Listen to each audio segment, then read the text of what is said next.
Well, this is Kathleen and Gay Hendricks who say that being in the limelight can make an already awkward thing like dating even more difficult. Their new book is called The Conscious Heart, And they say that getting involved in what you just mentioned, charity work or social action can often make the whole process of looking for love easier. What do you mean by that?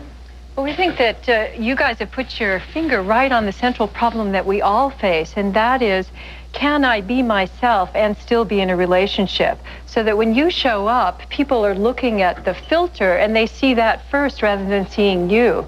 We live down in Santa Barbara and see a lot of celebrity couples down there, and it's a problem that everybody's got, whether they're out there on the big screen or at home, which is, will you love me once you get to know the real me? Or will you love me when the game is over? Yeah, and that's why we want to invite the football players and everybody to build a bigger game, which is a game of how much can I contribute to the community, because we think that too many couples eat up their energy in power struggles and arguments and that kind of thing, whereas what they need to be doing is rechanneling that energy out into the community and making some contributions out there so that when the football game may end or the game of being in a movie may end, but then the big game really begins. Well, isn't that difficult for most couples? Now, it may not be difficult for, because really, you know, having money, the luxury of money gives you the opportunity to think about things differently. If you're a couple, for example, and you're just kind of struggling, like most people are, to make ends meet, you got to get the food bill paid, you got to get the electricity bill paid. Do you have the time and the energy to channel yourself outward someplace else other than we got to get this house working? We think that the energy that people waste in conflict and power struggles could solve all the problems in the world.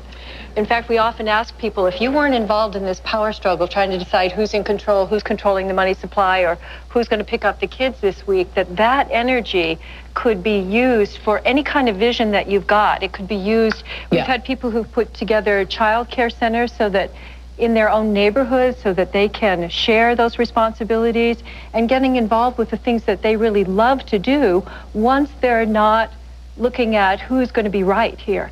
Also, a lot of people don't... Yeah, well, but I just have to question this point that you're making, because I think most couples, and always are, involved in some kind of power struggle, only they are not conscious that they are. Right. Yeah. Exactly. And that's exactly the problem, because we found also that sometimes the power struggle itself will just flat disappear when people start making some kind of a contribution to their church. Extending or to their themselves. Yeah, when they take their focus off and put it on the larger community rather than what's in it for me, what can I contribute, people find that very attractive. And I think even people just meeting somebody brand new, when they get a sense of what really moves you in your heart, that's very attractive. Yeah.